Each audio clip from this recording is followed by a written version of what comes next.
Para Venezuela, muy buenas tardes, queridos amigos, queridas amigas, bienvenidos como siempre en Buena Hora. Su servidor Mario Villegas, listo para compartir con ustedes hasta las 3 de la tarde de este día, miércoles 26 de noviembre. Nuestro programa, una presentación de Agrepa, el mejor asfalto que se produce en Venezuela. Agrepa, gente seria y asfalto de primera. Del servicio geriátrico del doctor Argenis Portillo. Consultas previa cita por el teléfono 0414-309-0806, 0414-309-0806 y de Faena, el gym que te sigue el ritmo. Hoy es miércoles 26 de noviembre. Estamos entre dos fechas importantes. Ayer fue 25 de noviembre, Día Internacional por la Erradicación de la Violencia contra las Mujeres. Hicimos un programa precisamente sobre ese tema, muy interesante, especialmente por la participación de la audiencia que formuló importantísimos e interesantísimos comentarios a propósito del tema y de la invitada que teníamos al respecto. Una ADECA, Maraliz Pavón, de Aragua, dirigente de una entidad que se denomina Alianza de Mujeres Políticas. Y el día de mañana es 27 de noviembre. Se conmemora un año más de aquel cruento y criminal golpe de Estado frustrado del 27 de noviembre de 1992, cuando aviones sobrevolaron y bombardearon la ciudad de Caracas. Por suerte, muchas de esas bombas no explotaron, pero en todo caso causaron muerte, destrucción, terror. Me tocó cubrir esos acontecimientos siendo reportero activo en los medios venezolanos. Lo cierto es que, bueno, estamos en medio de esas dos fechas y en medio de una situación nacional que verdaderamente llama a preocupación, a pesar de que, por supuesto, hay siempre una ligera esperanza de que de este berenjenal en el que nos encontramos metidos los venezolanos podamos salir airosos con una solución en paz que permita que haya un acuerdo político que logre que Venezuela salga de este escollo tan grave por el que está atravesando. Precisamente para hablar sobre esta coyuntura difícil, riesgosa, que genera tanta angustia, tanto miedo, tanto terror, hemos invitado a una persona que está metida en el mundo de la política, y no solamente en el mundo de la política, sino en los niveles de decisión, porque ocupa una importante representación en el Parlamento Nacional de uno de los partidos de oposición. Estamos hablando de Luis Eduardo Martínez. Él es miembro de la Dirección Nacional de Acción Democrática, fue gobernador del estado de Monagas hace un montón de años, fue también candidato a presidente y también candidato a la gobernación del estado de Aragua. Bienvenido, Luis Eduardo. Muchísimas gracias, Mario, quienes nos escuchan, quienes nos ven. Contento de estar contigo y con todo, a pesar de cómo aprecia desde el punto de vista político. ¿Cómo podemos, digamos, denominar este momento, esta coyuntura particular que está viviendo Venezuela, que yo recuerde, yo no he vivido ninguna otra semejante en otros tiempos, o por lo menos a lo largo de mi existencia? Pero déjame decirlo suave, para que no se multiplique la angustia. Hemos vivido de Instagram, pero adelante, Eduardo. Bueno, tú lo afirmas, Mario, pero yo hace rato hablaba con mi hija que está fuera del país, me llamó angustiadísima. Entonces me dice, papá, ¿qué está pasando? ¿Cómo ves tú la situación? Le dije, hija, mire, si usted estuviera aquí, apreciara lo que yo estoy apreciando. Estaba en la universidad en ese momento. En este momento, todos los estudiantes de la universidad están en clase, no han perdido un solo día de clase. Pero yo estoy en contacto con los rectores de todas las universidades y están también sus muchachas en clase. Salgo a la calle y veo a los venezolanos, bueno, con sus problemas que los tienen y algunos bien difíciles de enfrentar, pero viviendo su cotidianidad. Y el fin de semana tengo oportunidad de dar una vuelta por Maturín y entonces veo también que la gente hace su vida.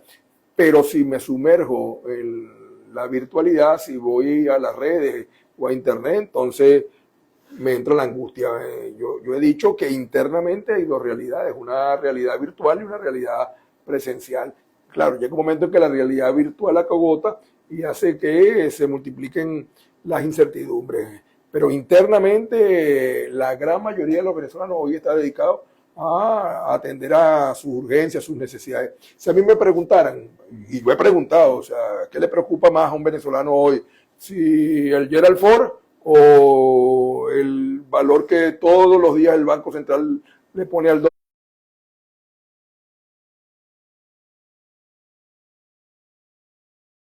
¿qué va a decir? Bueno, pero fíjate, precisamente estás dando el clavo en el sentido de que efectivamente hay un desencuentro a lo interno. Cuando me refiero al desencuentro, me estoy refiriendo precisamente a los problemas económicos y sociales que acogotan a la sociedad venezolana, pero también a los problemas que en el orden político estamos viviendo. Imagínate, un montón de gente presa. Ayer precisamente denunciaba una dirigente de esta alianza de mujeres políticas, denunciaba que incluso varias de las presas políticas, que son más de 180, han sido violadas, han sido extorsionadas algunas a tener sexo para que sean, para que les den agua o les den alimentos, les permitan la visita de familiares. Muchos de los familiares han sido también, según ha dicho esta muchacha, han sido maltratados. Hubo una manifestación, una movilización ayer ante el programa de las Naciones Unidas para el Desarrollo, precisamente haciendo estas denuncias. De modo que, digamos que hay una situación que no es tan, digamos, tan normal. Por supuesto, la gente está sobreviviendo, luchando por la sobrevivencia, pero hay unos problemas políticos que están latentes, que todavía no se han resuelto. A lo que acabas de señalar, solamente de escucharte indigna. Yo me atrevo a sugerir que quienes en este momento están haciendo sus señalamientos, entonces procuremos la vía para formalizar las denuncias, porque eso es inaceptable bajo cualquier circunstancia. No solo porque ayer, como tú lo dijiste, se celebró, se conmemoró, se recordó un día especial contra la violencia de la mujer, sino que en general ningún venezolano, ninguna venezolana pudiera verse en esas circunstancias. Sí, esos son de los hechos difíciles que hoy se viven. Nosotros hemos venido planteando como organización política una y otra vez que dentro del clima de distensión que tiene que hacer en Venezuela, el garantizar que vayan a la calle quienes están detenidos sin ningún tipo, en algunos casos incluso de proceso, puedan incorporarse a sus familias. Es más, esta es una época que sería bien bonito que pudieran retornar a sus hogares. Yo, que he tenido la oportunidad como tú de repasar los libros de historia, recuerdo que en gobierno, bueno, de las características del de Juan Vicente Gómez, cuando venía diciembre acostumbraba el general a amnistiar a detenidos por cualquier razón.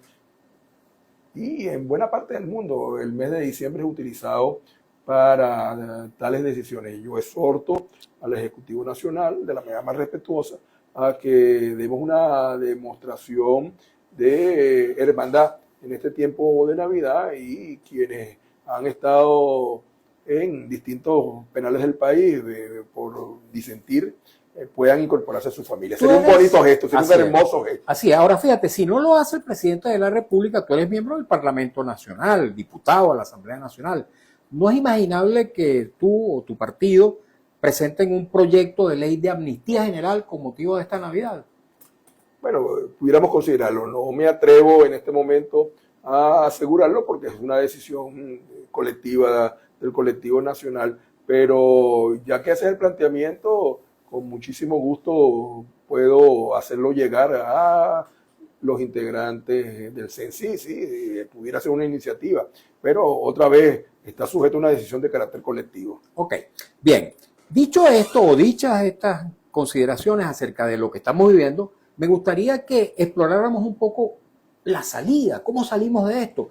Ayer circuló mucho una información que ya días atrás había comenzado a comentarse, según la cual está muy próxima una, no sé si reunión física, tal vez no, pero sí una comunicación entre los presidentes, el presidente de los Estados Unidos, Donald Trump, y Nicolás Maduro.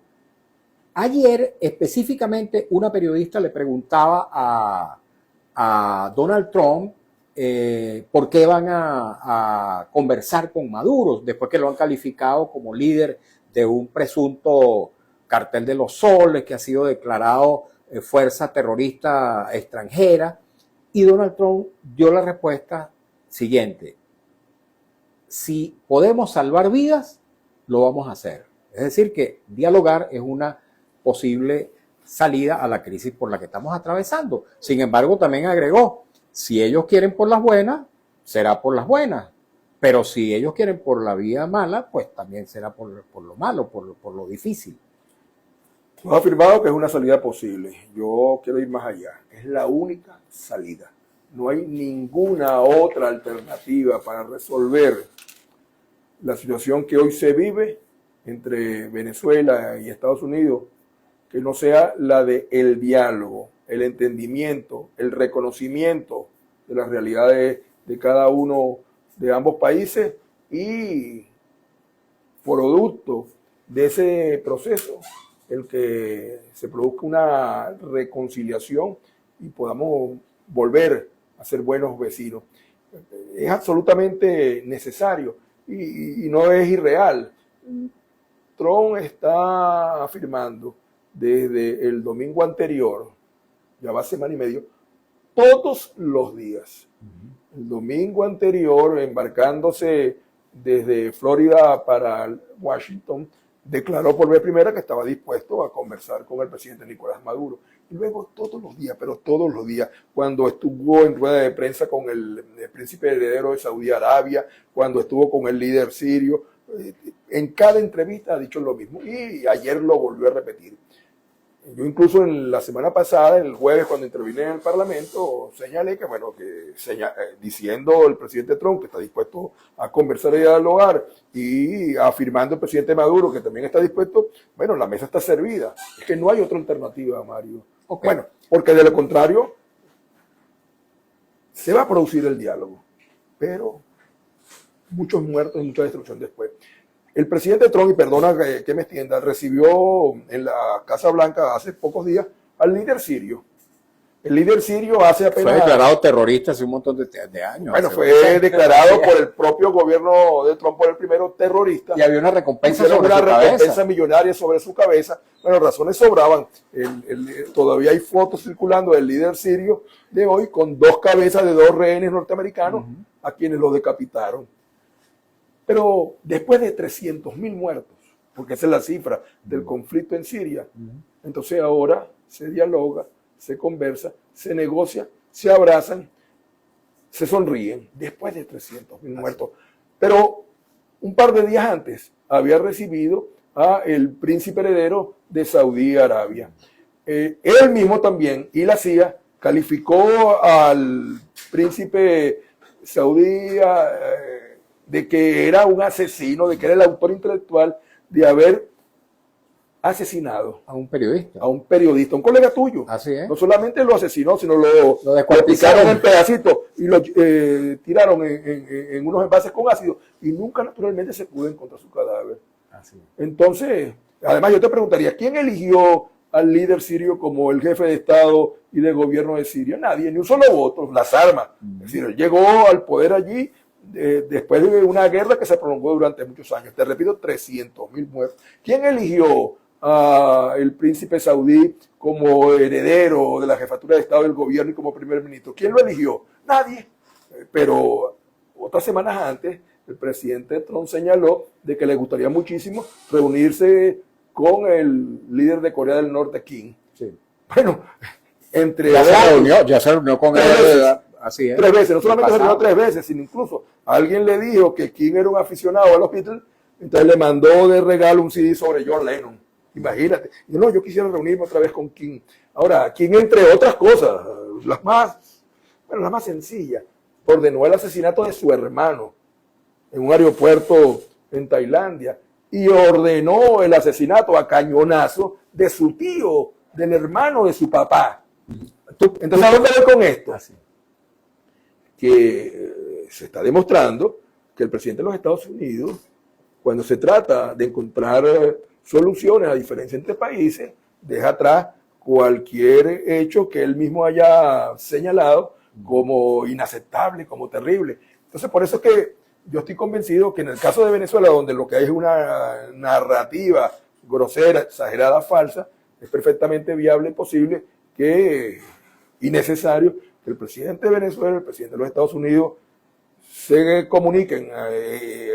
Las últimas informaciones que se manejan son públicos. Es que el equipo del presidente Trump está preparando, esos fueron los términos que él mismo empleó anoche, una llamada telefónica con el presidente Maduro. ¿Qué se van a decir? ¿Qué se van a plantear? Bueno, naturalmente nadie lo sabe. Así es. Fíjate, tú preguntas, ¿quién eligió al príncipe heredero de Arabia Saudita? ¿Quién eligió al líder sirio, al presidente sirio? ¿Quién eligió incluso a Kim Jong-un? Y aquí en Venezuela hay gente que se pregunta, ¿quién eligió a Nicolás Maduro presidente de la República? Porque hasta ahora no se han publicado las actas y más bien el CNE está en mora con un mandato legal y constitucional y en mora también con el Tribunal Supremo de Justicia, que cuando emitió una sentencia proclamando o ratificando la proclamación de Nicolás Maduro le ordenó al CNE que publicara las actas o que publicara los resultados desglosados.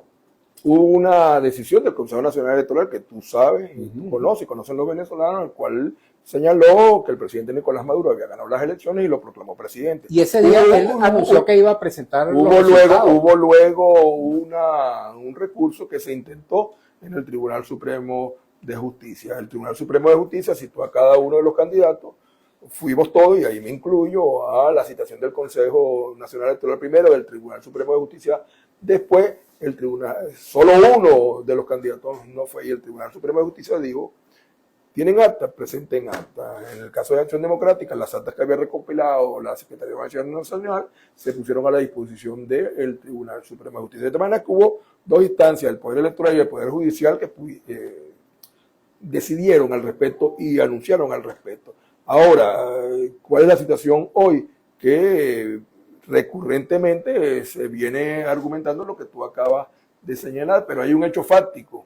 O sea, el presidente de la República en funciones, Nicolás Maduro Moro. Y en este momento los que tienen la solución a este diferendo, llamémoslo así otra vez para no alarmar, es el presidente Maduro y el presidente Donald Trump. Ok, fíjate. La única salida o la única vía, de acuerdo con tus palabras, es la negociación. Pero la otra es caernos a plomo. Así es.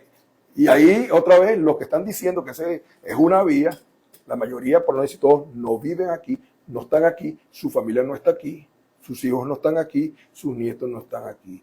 Y entonces es muy fácil hablar de operaciones quirúrgicas sin tener ningún conocimiento de estas cosas y ignorando lo que está pasando en el mundo. Todos los días, en Gaza hay muertos, hay niños muertos.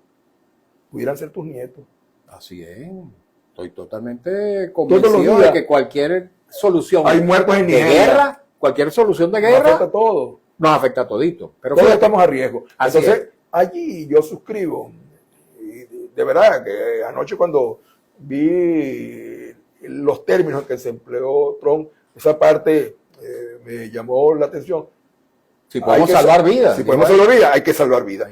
Pero entonces opera para todas las partes. Salvemos la vida, salvemos las propiedades. O sea, yo acabo de terminar de releer en realidad un libro sobre la guerra federal. Los venezolanos nos hemos matado una y otra vez. La diferencia es que en esta oportunidad los que están proclamando que hay que matarse no están aquí. Así es. Fíjate, por donde iba. Tú dices que la única salida o la única vía es la vía en paz. Exacto, de una negociación, de un acuerdo, de un entendimiento, fueron las palabras que tú utilizaste, entre Donald Trump y Nicolás Maduro. ¿Sobre qué bases sería un acuerdo entre estas dos personas? ¿Cuáles serían las bases aceptables? Bueno, las aceptables son las que las partes dispongan. Pero para la Fuerza Democrática de Venezuela. Pero en el caso, ni siquiera la Fuerza Democrática, déjame hablar por mí. Ok, por ti. ¿Cuáles serían las bases? Si bases? yo estuviera sentado allí, ¿cuáles serían las bases que creo posibles? Eran nuestros mutuos intereses, lo que llaman los expertos acuerdos colaborativos. Hay una frase que algunos le atribuyen al primero de los Roosevelt, a Teodoro, otros a Churchill, bueno, que los estados no tienen amigos, Tienen los interés. estados tienen ese interés. Entonces Estados Unidos tiene ese interés y Venezuela tiene intereses. Entonces se trata de ubicar claramente cuáles son los intereses, dónde podemos coincidir. Estados Unidos, no hay ninguna duda, le interesa el petróleo venezolano, como le interesa el petróleo canadiense, le interesa el petróleo saudí. ¿Por qué? Porque tienen una gran demanda, a pesar de que ellos son productores. Entonces, a Estados Unidos le interesa el petróleo venezolano. A Venezuela le interesa vender su petróleo a precios de mercado y con toda la protección que la comercialización del crudo implica. A Estados Unidos le interesa resolver el problema migratorio. Venezuela está dispuesta, lo ha dicho una y otra vez, cualquiera que tenga una rendija de sensibilidad, a recibir a los connacionales que se han tenido que marchar.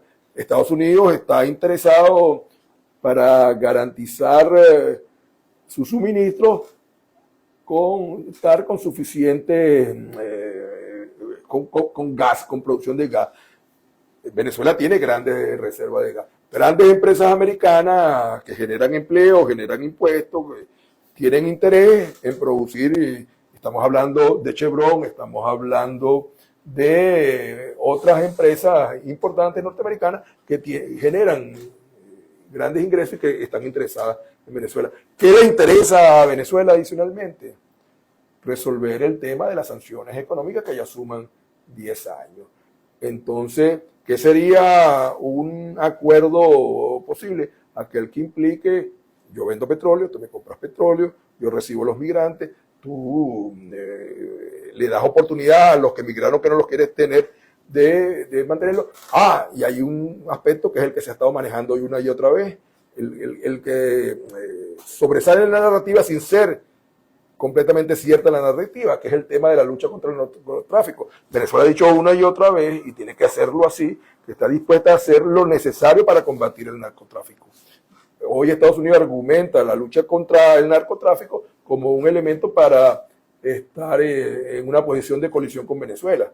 Y digo que no es completamente cierta porque todos los informes señalan de que el principal productor de droga en el mundo es Colombia, no es Venezuela. El principal consumidor del mundo es Estados Unidos, no es Venezuela. Y la principal ruta entre los productores y los consumidores es la ruta del Pacífico, no la ruta del Caribe. Pero Venezuela también pudiera y debe señalar, bueno, entre las cosas que yo voy a garantizar es una lucha todavía mucho más frontal contra el narcotráfico. Entonces tenemos intereses que pueden coincidir y nos pueden permitir salir de este embrollo. Ok, tenemos que hacer una pausa. Al regreso me gustaría que tocáramos un aspecto que ha estado en boca de Nicolás Maduro y otros altos funcionarios del gobierno, según el cual el propósito de esta flota norteamericana en el Caribe tiene no un fin antinarcotráfico, sino más bien el del cambio de régimen político en el país. Me gustaría que ese aspecto lo tocáramos. ¿Cómo ven ustedes si efectivamente eso está detrás de la acción norteamericana y si eso es posible, que un acuerdo se logre, digamos, un mecanismo que permita un cambio de régimen político en Venezuela, si es que ese tema, tal como dice el gobierno, efectivamente está sobre la mesa? Y luego hablar un poco también acerca de alguna negociación a lo interno, porque estamos hablando hasta ahora de una negociación Estados Unidos con el gobierno venezolano, pero no hemos hablado de cómo resolver la crisis política e institucional venezolana. Sobre esos aspectos volveremos después que hayamos cumplido con un avance del noticiero que va a leer nuestro compañero Alex Márquez, cumplir algunos compromisos publicitarios. Ya venimos, queridos amigos, queridas amigas, en buena hora y leeremos las preguntas, comentarios, inquietudes que nos llegan a través del Instagram @MarioVillegas100. Así que no se vayan. Aquí seguimos en las redes. Entre tanto, Luis Eduardo, te pregunto, la misma pregunta que te hice cuando no estábamos al aire. ¿No vas a estar en la nueva Asamblea Nacional? No, ¿Por qué? Bueno, básicamente porque no me eligieron. Pero te postulaste. Sí, yo me postulé, pero no me eligieron. Entonces eso me permite a partir del 4 de enero concentrarme, como lo venía haciendo durante muchos años, en el quehacer universitario. Afortunadamente yo tengo cosas que hacer. ¿Y la acción política?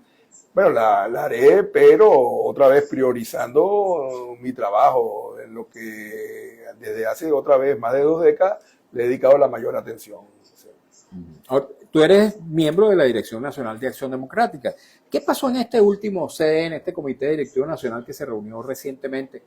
¿Hay cambios significativos? ¿Cuál fue tu línea de acción en ese evento? Se produjo una modificación de los estatutos, bueno, y se cumplió con una obligación estatutaria. Los estatutos de Acción Democrática establecen que cada año tiene que por lo menos una vez reunirse el Comité Directivo Nacional, que es una instancia de unos 500 miembros, dirigentes nacionales, regionales, municipales. Entonces estábamos cumpliendo con los estatutos, pero se decidió modificar los estatutos para hacer mucho más ágil, mucho más gerenciable, para decir una palabra clara, las instancias de dirección, porque fueron diseñadas para un partido de masas y hoy la mayoría de las organizaciones políticas en Venezuela han devenido en partidos de cuadros. Entonces la dirección nacional, que tenía, por ejemplo, 8 vicepresidentes, entonces se redujeron a 2 vicepresidentes. Los secretarios políticos, que eran casi 40 secretarios políticos, se redujeron a 15. Hubo secretarías que se dejaron a nivel nacional, pero que a nivel regional y municipal no se mantuvieron. Por ejemplo, la Secretaría de Asuntos Internacionales, ¿qué sentido tiene en el municipio X? Sí, Aguasay del Estado Monaga tener un secretario de Asuntos Internacionales? Entonces se diseñó un partido mucho más pequeño desde el punto de vista dirigencial, y además de eso se designaron 2 equipos de trabajo para redactar en un plazo no mayor de 6 meses, actualizar las tesis programáticas doctrinarias de la organización. Ok, te pregunto, el recurso de las elecciones de base para la renovación de las autoridades en Acción Democrática fue modificado. ¿Va a haber cambios en esta materia o los ADECO podrán seguir votando para elegir en elecciones directas a su dirección nacional? No se modificó, se mantuvo. Se mantuvo. En la oportunidad que hay elecciones, el militante vota para elegir sus directivos municipales, sus directivos regionales y sus directivos nacionales. Y dependiendo del sector en cual pertenece, entonces elige los dirigentes sectoriales. Por ejemplo, los menores de 30 años pueden votar y votan por los directivos juveniles. Los afiliados a sindicatos votan por los sindicales. Los que son profesionales y técnicos votamos por el secretario profesional y técnico. Pero es desde la base del proceso electoral. Y el conjunto de militantes vota por el secretario general, vota por el presidente, por el secretario general, por los vicepresidentes y por los secretarios políticos. ¿No hay intención de modificar ese recurso? No, porque de modificarlo tendría que ser otro CDN. Quiero decirte. Sí, tendría que ser otro CDN. Y bueno, no se planteó esa posibilidad. No se planteó esa posibilidad. Y en el corto o mediano plazo no creo que se plantee, porque para nosotros es fundamental el que pueda elegirse por la base a nuestra dirigencia, porque eso los obliga o nos obliga a mantener un contacto permanente con la militancia de base. Ok, creo que ya nos toca. Luis, ¿ya? Sí, ya vamos a escuchar un avance del noticiero. 59 es 59, ¿verdad? Sí, sí. Gracias, profesor. Sí. No existe que 59.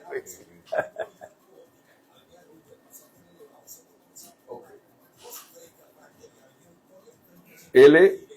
Varios comentarios, preguntas. Ya L, raca. LXL, ¿no es? No, L y X. Hoy.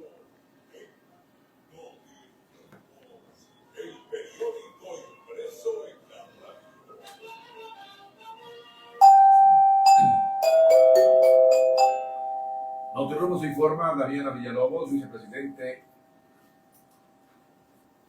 Noticiero informa Daniela Villalobos, vicepresidente de Fedecámara Zulia, subrayó que este año la 59ª Feria de la Chinita en honor a la Virgen de Chiquinquirá estuvo a tope tras arrojar resultados económicos muy positivos.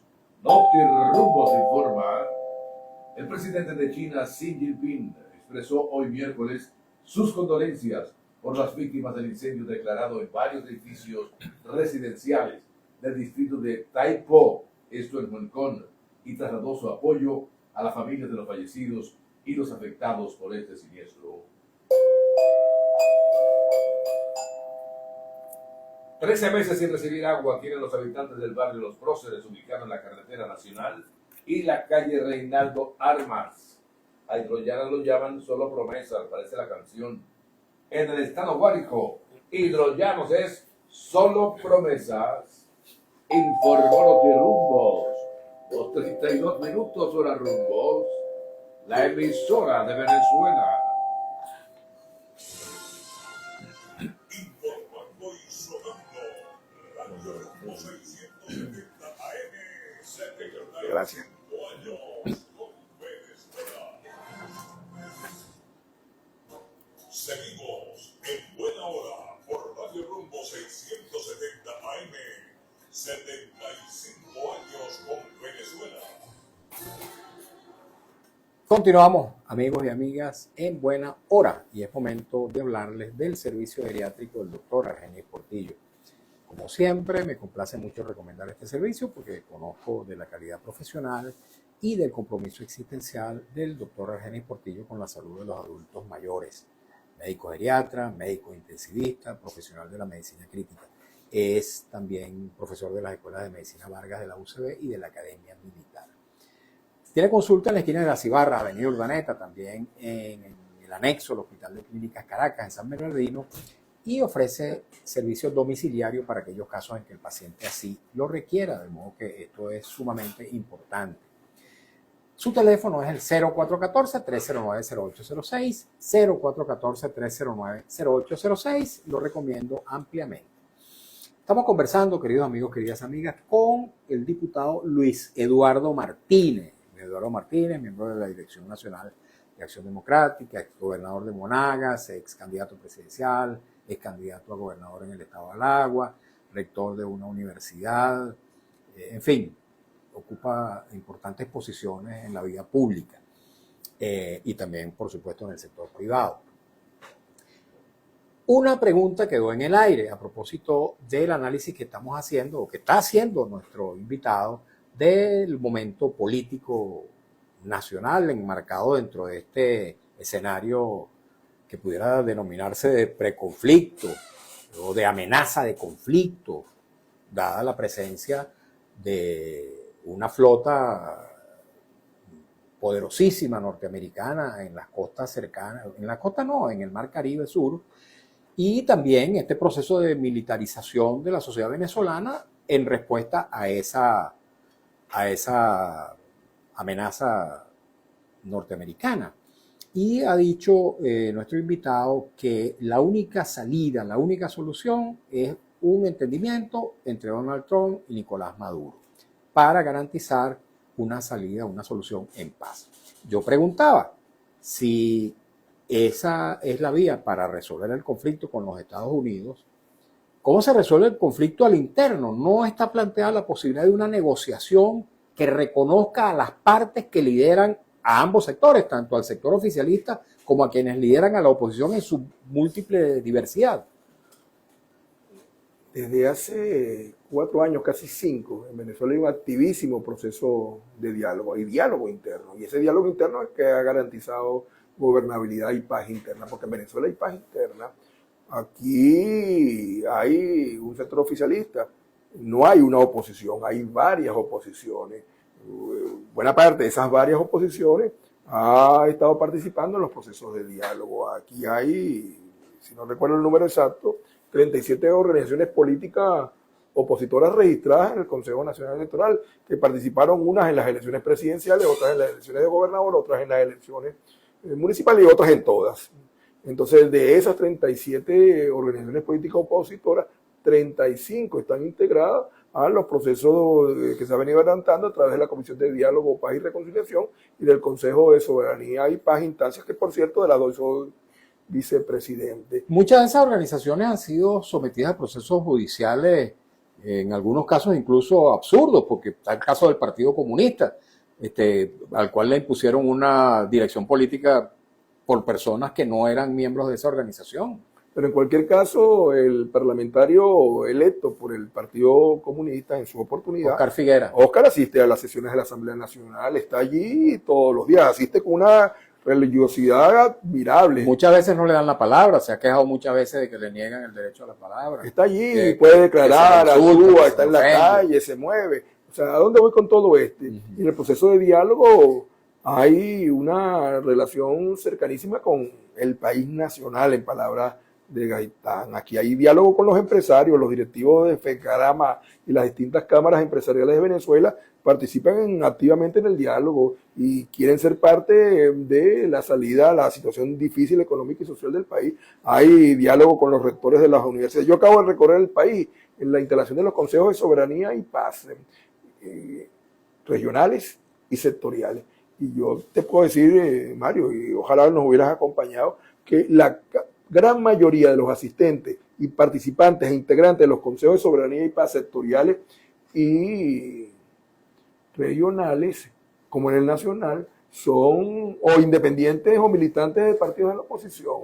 Entonces, y otra vez, sí hay problemas graves en Venezuela de carácter individual, de carácter personal, el sueldo no alcanza, los aguinaldos nadie sabe por fin qué van a hacer con ellos, el dólar trepa todos los días, hay dificultades con los servicios públicos, sí, los problemas de la cotidianidad, pero pretender presentar a un país absolutamente enfrentado internamente en lo político, no es así. Que no es haya así. en el país alrededor de 1.000 presos políticos no significa que hay una crisis política en Venezuela. Yo creo que vale la pena, Mario, y no puedo entrar a calificar uno por uno, pero evaluar uno por uno. Enrique Márquez, por ejemplo, podemos ir evaluando varios. No, Enrique bueno, Márquez. yo te repito, hay que evaluarlo a nivel de los órganos jurisdiccionales. Ajá. Yo conozco a Enrique. Eduardo Torres, un abogado, defensor de derechos humanos, de los trabajadores. Te repito, no sé quién es. En el caso de Eduardo Torres, no sé quién es. A Enrique sí Yo lo sí conozco. lo conozco muchísimo. Bueno, está bien, pero entonces vuelvo otra vez. Ahora mismo. Acaban de soltar a Macario González, que estuvo preso injustamente. Es tu calificación, es mi es tu calificación. Yo no puedo hacerla porque no conozco los detalles de cada uno de los procesos, pero en alguna oportunidad hemos incluso intentado con organismos, organizaciones que se ocupan de la defensa de presos que tú estás calificando como político y ni siquiera hemos podido tener las listas. Entonces se habla de 1.000, se habla de 800, se habla de 900. ¿Quiénes son? ¿Por qué están allí?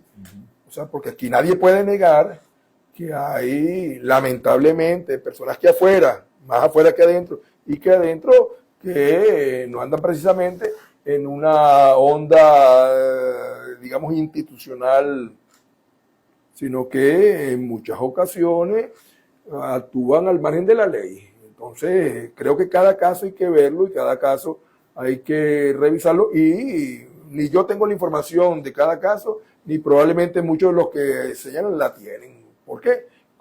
Creo que valdría la pena, sí, te repito, a que se aproveche diciembre y los casos que sean calificados como tales, darle, como ha pasado en otras gestiones presidenciales, la oportunidad que regresen a sus casas y que, bueno, vamos a hacer por Venezuela lo que haya que hacer, pero no procurando la violencia ni ser parte de un proceso que, como hablamos hace rato, puede terminar en la muerte de muchos, en la destrucción de propiedades, en sumergir a Venezuela en una guerra civil. Y otra vez, es fácil hablar de eso, pero las consecuencias serían muy, muy trágicas. Ok.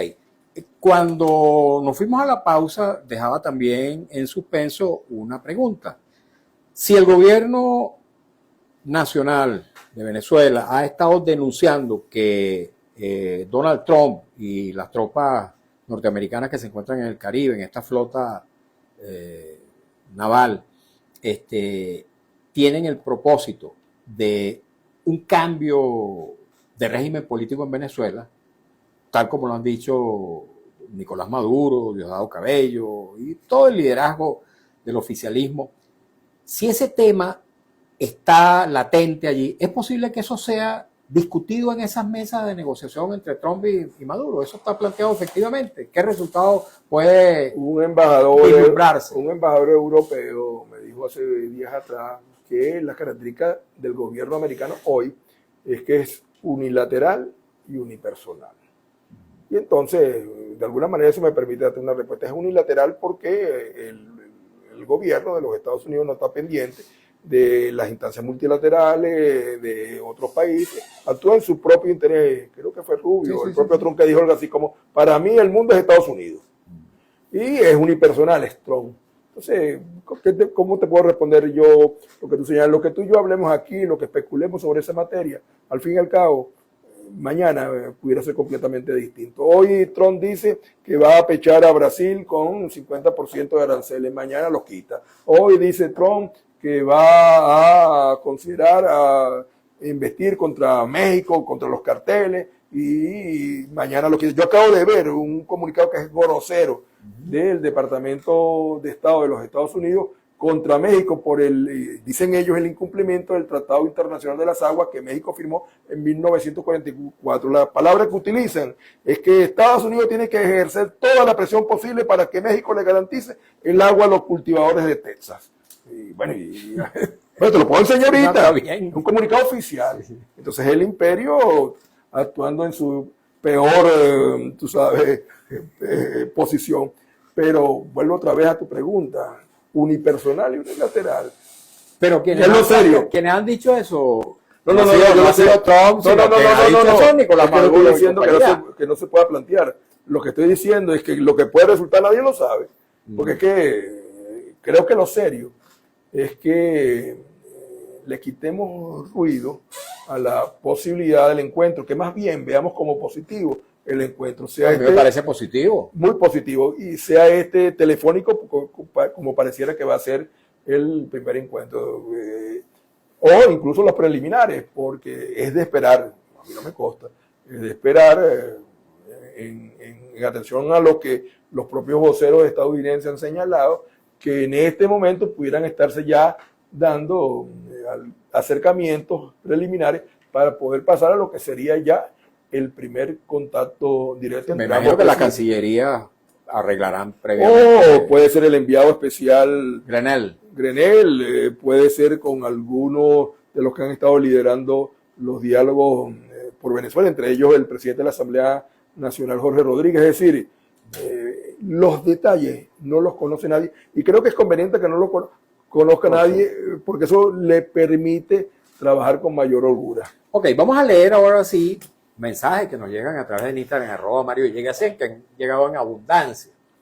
Dice María Javes 5 Aye, no sé qué significa, en todo caso dice, buenas tardes paisano, no sé si paisano es porque es paisano tuyo, o es paisano mío caraqueño, o paisano tuyo de Aragua, o paisano tuyo de Monaga, o paisano de los dos venezolanos. Finalmente dice, buenas tardes paisano, un saludo de Miami, saludo a mi Venezuela, en especial mi Barquisimeto. Bueno, es de Barquisimeto, pero ni tú ni yo somos de allí. Tengo una hermana en Barquisimeto, sí. Pero somos devotos de la Virgen, de la Pastora. Sí, la Divina Pastora.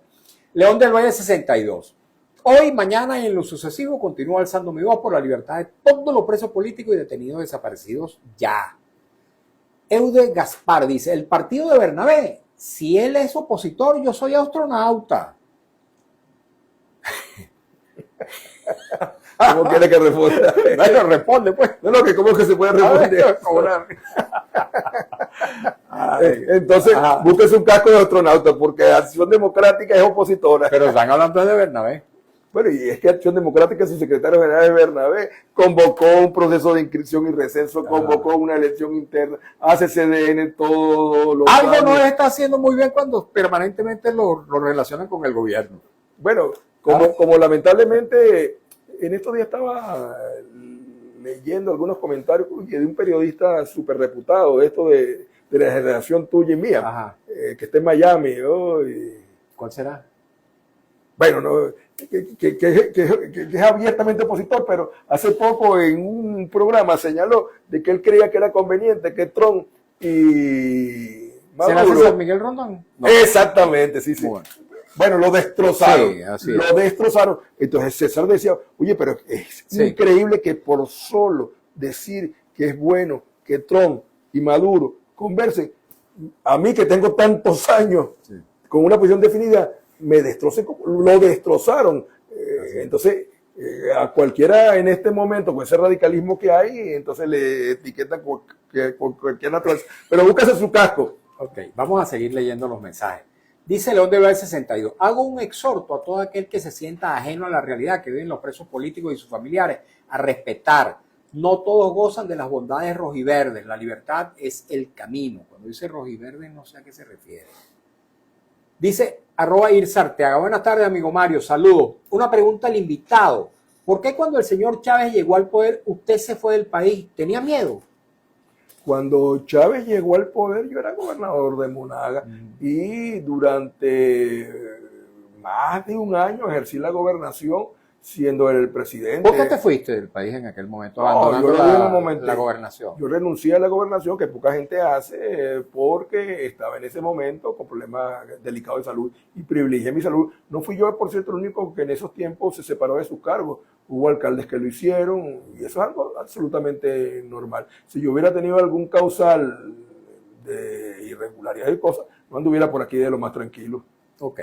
Desde hace 25 años, recorriendo las calles. Ok, vamos a seguir leyendo rápidamente. Eude Gaspar pregunta, ¿presidente Maduro?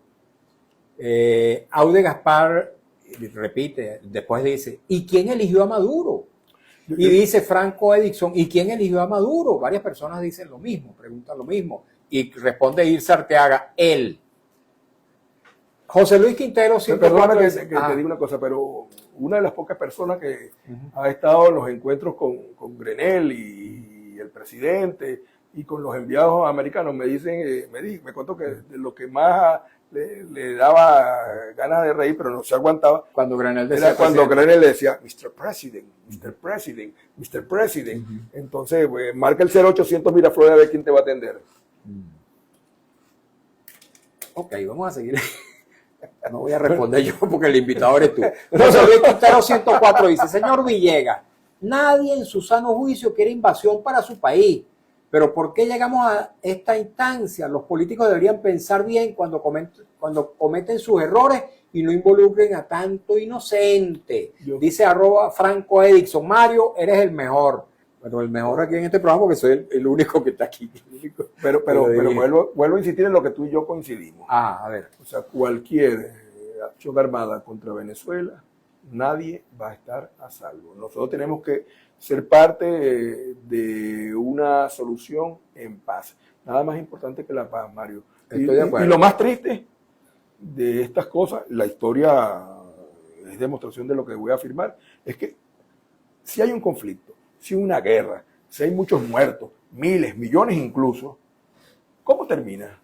Así en un proceso de diálogo y negociación. Entonces, si tú te puedes evitar los muertos, las viudas, los huérfanos, la destrucción, creo que es mejor. Estoy de acuerdo, pero yo, a diferencia de lo que tú piensas, he escrito, lo he dicho públicamente, lo escribí recientemente, que así como estamos a las puertas o la posibilidad de una guerra con Estados Unidos, estamos padeciendo una guerra a lo interno venezolano, porque hay una guerra contra la institucionalidad, hay una guerra contra la democracia, hay una guerra contra el periodismo libre, hay una guerra contra liderazgos políticos, contra líderes sindicales, contra defensores de derechos humanos. Pero bueno, son opiniones divergentes que tenemos tú y yo.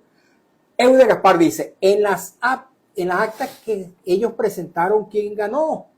Dice Amílcar Morú, buenas tardes Mario y al invitado, señor Martínez, mi hermano no tengo que decírselo, pero hay que unirse, los políticos y población opositora, porque somos mayoría y nos van a tener que oír para salir de esto, pensionados y jubilados, estamos resteados, pa'lante, bendiciones. De acuerdo, 1000 veces de acuerdo, mucho más cuando se trata de nuestros pensionados y jubilados, que así es. Hoy mantienen el monto de su pensión, de su jubilación o de nuestra 130 en 130 menos de $1. Bolívares. Mucho menos, la mitad de $1. La mitad de $1 del BCB, porque así del otro es. ni hablemos. Así es. Dice @Irsa Arteaga, el invitado sabe lo que han declarado los generales Cliver Alcalá Cordones y Hugo Carvajal. Bueno, hay una ofensa, una vulgaridad que yo no leo. Eude Gaspar dice, y lo que piensa la mayoría de los venezolanos que se vaya Maduro, eso no importa. La gente que quiere el cambio, que Maduro no continúe en el poder porque piensan que él no ganó las elecciones. ¿Qué te dice todas esas personas? Bueno, le digo que en este momento lo más importante es lo que acaba de señalar 2 comentarios antes a alguien de los que te escribió, que lo más importante es que tengamos la capacidad de entendernos y de estar unidos quienes queremos que en Venezuela se produzca un cambio. Porque el otro problema, y otra vez voy al comentario de César Miguel Rondón, es que basta que tú no compartas el 100% de una narrativa extremista para que entonces funcione la exclusión. Aquí nos necesitamos todos. Por cierto, nos necesitamos todos también incluye a una población que por las razones que sea sigue creyendo en lo que en su momento Chávez proclamó o Maduro proclama. Aquí no hay salida, Mario, si nosotros no nos entendemos. No hay nada peor que la confrontación permanente en la que nos encontramos sumergidos ya de ¿cuántos años? 20 y tantos años. Así es, nos quedan 2 minuticos, voy a leer rápidamente más mensajes y luego unas palabras tuyas finales. Dice Tania Miguel, ¿dónde están las actas del 28 de julio? QP Gerardo dice, ¿qué saben del estado de salud de Enrique Márquez? Lamentándolo mucho, no sé en qué estado se encuentra él. Sé que está detenido, pero desconozco las condiciones. Dice la misma persona, hay voces agoreras dando falsa información acerca de su salud. Dice Bernabé 6673, que no es Bernabé Gutiérrez, dice, saludos Mario, saludos a tu invitado. En 1939, Alemania hizo un pacto con Rusia de no agresión y luego los invadió. Así pasó en Libia. Le dijeron a Gaddafi y un proyecto de expansión petrolera y luego la invadieron. Dice Justo Vitrago 16, Eduardo Martínez, usted como es candidato, según las actas del 28 de julio del 2024, ¿quién ganó o quién iba ganando? Porque ustedes recogieron las actas. Tenía Miguel, ¿quién ganó el 28 de julio? Bueno, muchas preguntas sobre este mismo tema. QP Gerardo, ¿qué opina tu invitado de la no publicación del resultado del 28 de julio? ¿Avalan la victoria de Maduro? Bueno, más mensajes sobre el mismo tema. Franco Edison Paz, reprimiendo a la gente, metiendo presa a la gente por un estado por esto es que hay terrorismo de Estado. Bueno, no podemos seguir leyendo los mensajes, los comentarios que nos llegan, que son abundantes. Unas palabras finales a propósito de lo que dice la gente. Primero, mi mayor respeto para todo el que participó. Esto es parte de lo que debemos garantizar en Venezuela, que pueda haber una absoluta y total libertad de expresión. Luego, no me canso de señalarlo, nada más importante que la paz. Que preservemos la paz y no hay alternativa distinta a dialogar, reconciliarnos y poder entonces trabajar juntos por Venezuela. Los venezolanos no nos merecemos una Navidad marcada por la muerte y la destrucción. Así que se haga lo que sea necesario para que preservemos la paz. Muchas gracias, Luis Eduardo. A ti, Mario. Bienvenido siempre. Luis Eduardo Martínez, diputado de la Asamblea Nacional, dirigente político, miembro de la Dirección Nacional de Acción Democrática, ex gobernador, ex candidato a gobernador, ex candidato a presidente. ¿Se te acabaron las candidaturas, Luis Eduardo? Rapidito. No creo, dentro de 2 años me toca postularme a la reelección como rector de la Universidad Tecnológica del Centro y estoy seguro que la voy a ganar. Bien, amigos, muchas gracias a ustedes también por habernos acompañado en esta nueva edición de nuestro programa En Buena Hora. Trabajamos para ustedes con mucho cariño, como siempre, en la dirección de Radio Rumbos, Elsa Siciliano, en la jefatura de prensa Luis Alberto Albornoz. En los controles, Luis López, en la lectura de las informaciones, Alex Márquez, en las redes sociales de Radio Rumbo, Marcos Rivera, frente a los micrófonos, su servidor Mario Villegas con V de Venezuela. Nuestro programa es una presentación de Agrepa, el mejor asfalto que se produce en Venezuela. Agrepa, gente sería asfalto de primera. Del Servicio Geriátrico, el doctor Argenis Portillo, consulta previecito por el teléfono 0414-309-0806, 0414-309-0806 y de faena, el gym que te sigue el ritmo. Tengan todas y todos muy buenas tardes.